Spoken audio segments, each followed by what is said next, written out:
In Formula One, it was just accepted, rather like in gladiatorial entertainment, you know, that there would be death every season. To be a Formula One, you know, driver willing to risk death in the way that people were in those days, you had to be a fairly defiant, hot-headed character who really believed in yourself. You had to go into those races thinking, other people might die, I'm not going to die. Otherwise you wouldn't get in the car. That requires almost a gambler's perspective, I think, where you think you can beat the odds. And the kind of people that become gamblers are driven, self-assured young men. It's to my advantage to race here today, because I'm quicker than all of you. Fine. Then let's race. It's a great rivalry story. Larry Bird and Magic Johnson, or Borg McEnroe. You know, it's one of those great rivalry stories that sometimes happens in sports. In that 1976 season, it really bubbled over. The intensity of the season, the drama of it, really wound up pitting these two guys against each other. I think there was always respect, but this will to win was driving both of these guys. You know, that wind you can feel is me breathing down your neck. Next time I'll have you. James Hunt surprised everybody. Although he had tremendous raw skill, he had, you know, an Achilles heel. James Hunt so epitomized that 70s freewheeling period. A renowned ladies' man, unrepentant playboy, and had the talent to still put himself in the car and go like hell.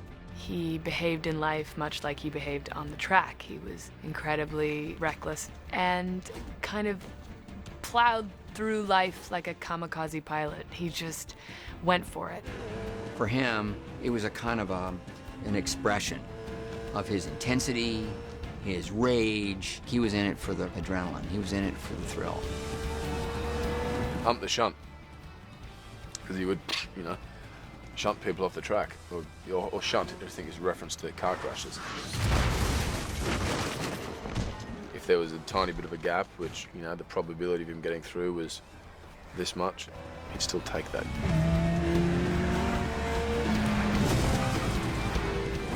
We've had very few Formula One world champions, but he was a particularly conspicuous and glorious example of one because of his good looks and his charisma. He was used a lot in advertising as well, so he was a superstar. He was a superstar.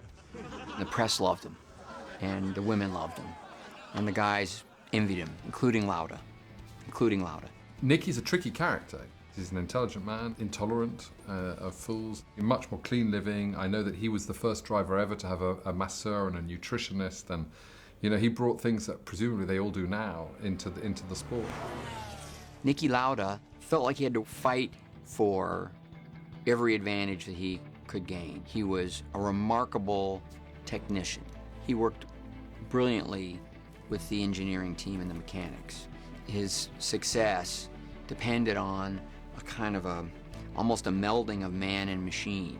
Niki would have no shame at all in getting there at 6 in the morning, walking the track, putting in the hours more than someone else. Whereas James just turned up, probably still drunk, certainly would smoke dope before getting in the car, would probably have had sex within half an hour of getting into the car.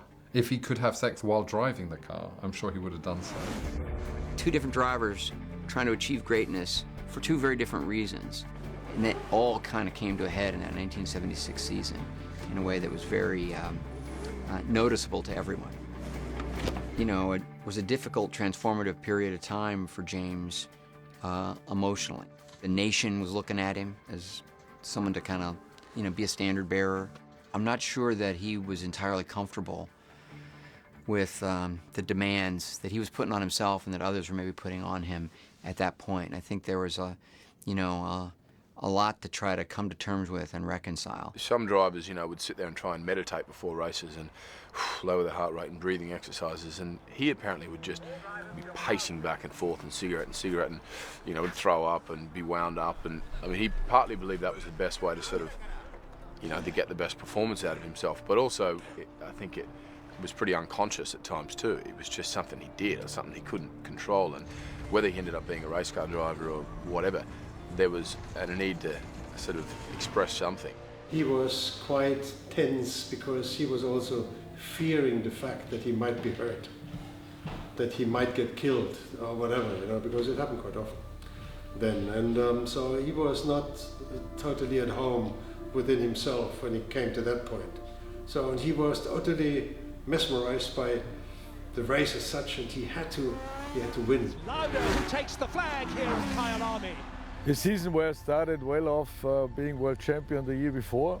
So I ran into the season with a perfect car, Ferrari, very competitive. I won most of the races. Hunt was always there racing me. The Nürburgring accident happened, and suddenly I was caught nearly dead. I was fighting for my life to stay alive.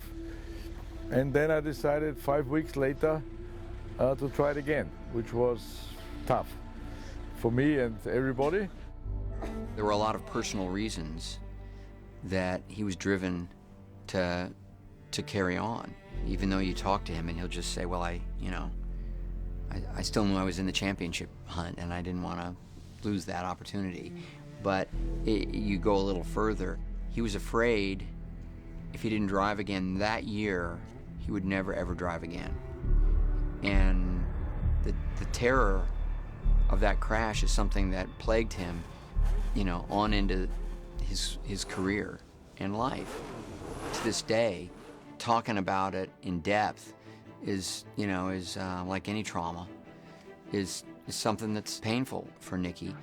But he really opened himself up to Peter Morgan, to myself, and to Daniel Brühl, and I think we were able to capture some of that and get it on the screen in a way that's very truthful and moving.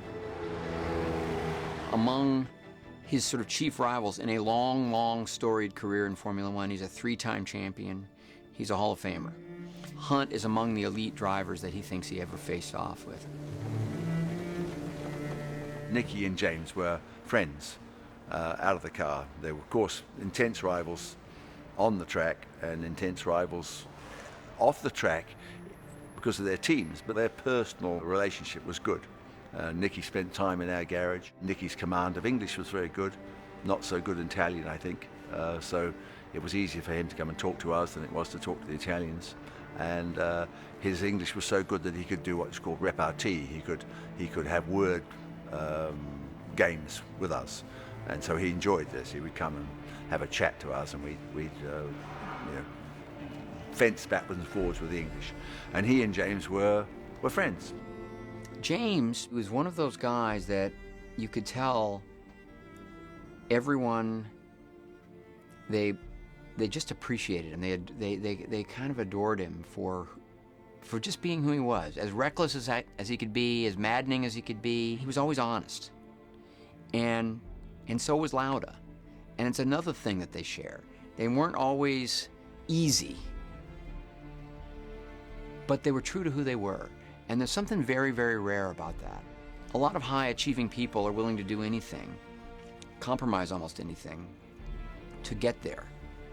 And both these men had as much ambition and as much drive and as much will to win as anyone, but they actually wouldn't compromise. Well, that's kind of rare. And that's one of the discoveries I think I made that made me sort of deepen my appreciation of them. And I hope that found its way into the film as well. I'll see you on race day, champ. You will. Champ.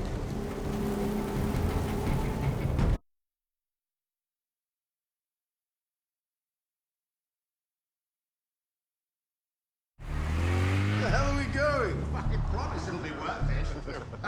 Just keep them closed. Wait for it. Wait for it. There. What do you say? She's Formula One. Yes, she is superstar. When you sit in the cockpit of a Formula One car, there's all this power around you. It's this visceral, palpable sort of thing. We were very fortunate in that we were able to sort of go back into the archives and try to find tracks and so forth, but mostly what we did was we were able to record the cars from that period because there are these owners who have those cars. They not only have them, these guys race them. big challenge always, right from when I first heard about the film and then wanted to do it, was, oh, hang on a minute, wow, we need to get period Formula One cars. It could not get more specialised than that. We approached the groups that do that. These guys are owned by people who run a team of mechanics in their cars, and they travel the world. They go to all the same places that we've shot and people race at now. So the cars, A, exist, and B, are in running order and have people who know how to make them go and make them work for us. So, you know, we're immensely grateful that all the guys that own these cars and involved in that sector said, yeah, we'd like to be involved. They generally have two questions for me when I say, can we put your car in the movie? They say, number one, can I drive the car? And we say, yeah, fine. Number two is, can my girlfriend be in the film? And the answer to that is also yes. Today we've got 14 of them, and we've had the two six-wheel Tyrrells together for the first time, I believe, since 1977. So that has been a big challenge. But there are a lot of petrol heads working on this film, as you can probably tell. So for them, this is a dream. It's tough, but at the same time, it's a real pleasure for them.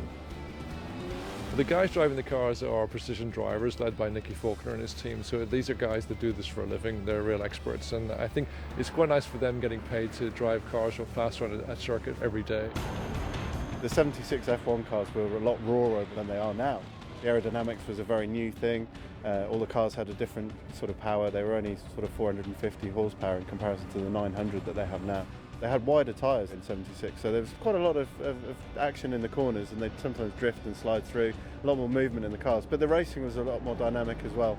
You had a lot more fighting going on. Overtaking was a bit more normal because you'd have failures or people would miss gears because they're manual gear shifts instead of paddle gear shifts. So you'd see a lot more action in certain areas of the racetrack, and there'd be battles going on all the way through. This is a mock-up of the 1976 BRM car. The construction of the car, as you can see, is mainly metal. There's no composite materials on these cars. Formula One teams were really experimenting with downforce, and these wings were more sort of for show rather than actual downforce. They did create a little bit of downforce, but nothing like they do today. They do say it's an old adage that a Formula One car can pretty much drive upside down at 150, 160 miles an hour because it creates its own weight in downforce at that speed. In the Formula One cars, well, you really get to understand how much power these guys had at their fingertips or at their feet. And I mean, you know, you're this far from the ground, you're strapped in, it's a little cocoon in there, or a coffin even, you know, as it said in the script at one point. Oh, it's comfy, isn't it? Quite a barren cockpit compared to today's cars. Notice that the construction is a lot wider, there's a lot more room for the driver because they had fuel tanks left and right of the driver, and in some cases behind. A lot of the cars, if they did crash, they'd often see fire, and today, thank God, we never see fire because the fuel is contained behind the driver. No one would sacrifice anything at that point for safety. If the best place to put the fuel tank was right under the driver's seat, that's where it went. And, you know, a lot of people caught fire and died because of that. And everyone knew it was dangerous. And yet, if you moved it over, it ruined the balance of the car.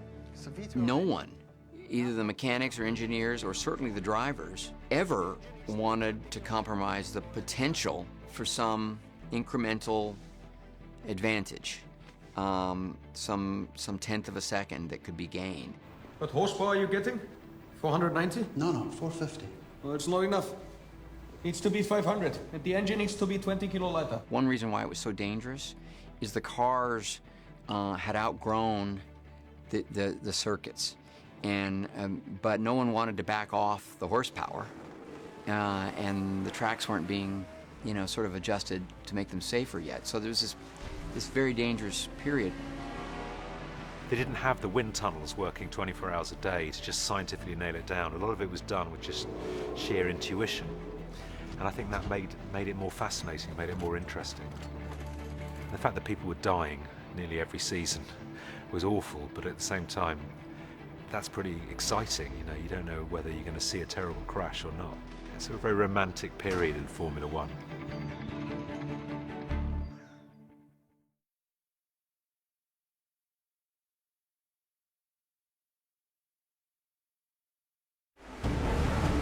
One of the things they say about the 70s in the Formula One world is that's when sex was safe and driving was dangerous. It's a pretty insane time. It's akin to the Rolling Stones during that period going on the road. It's a traveling circus. It's just complete city-to-city madness. And at the same time, you know, true life and death situations. There's this global, endless sort of carnival that moved from country to country and culture to culture, but it was this self-contained world of advertising and cars and glamour and the media. And the media was changing and shifting, and this was sort of the first generation of drivers that were really becoming major public figures, and their lives were the stuff of soap opera and tabloid coverage. Well, it's all very amicable. I've found a way to be single and have an ex-wife without it costing me a penny. Just got to go down as the biggest win of my career. My recollection, obviously it depends on your age, but they were much more charismatic personalities than they are today. It was less about the mechanics and the engineering for us as an audience and more about the personalities. So it felt that they were larger than life and kind of playboyish and sexy and interesting. I think in the 70s, and I think why everyone, even all Formula One fans nowadays look back on the 70s so affectionately, is because it started with the possibility of death imminently, and the ripple of that stone went out, and it just affected the way everyone behaved, which was, let's live for today. So I think that the drivers, well, if they're going to maybe die tomorrow, then they want to probably get laid today.